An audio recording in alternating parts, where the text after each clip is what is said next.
Баршаңызға қайырлы күн, мейлінеші оқырмандар. Бүгін сіздермен көптен бері айтып жүрген қарыз кредиттен тез арада құтылу үшін жасалатын техникамен бөлісемін. Алдымен лайк басып, мені қолдап отырсаңыздар. Ал бастайық. Күн батқанда, яғни кешке барлық қарыз, несиені ақ қағазға тізіп жазып шығу керек. Бұл жасап жатқан техникаңызды үйдегі тірі жанға айтуға болмайды. Жазылған қағазды үйдің сыртқы есік жағына бір түнге қойып қойған дұрыс. Қағазды бүктеп, кішкентай етіп қойсаңыз болады, ешкім көрмейтіндей етіп.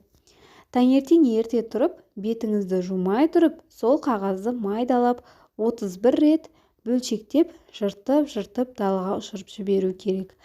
Қағазды сол сыртқы есік жақта жырту керек, және жыртып болысымен бірден далаға шығарып тастаған жөн.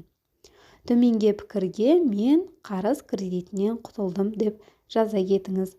Жақсы сөз жарым ырыс екенін ұмытпайық, сондықтан да төменге өз сөзіңізбен қарыз кредиттен құтылдым, мен баймын, бай қуатты өмір сүремін деп жазып қалдырыңыз.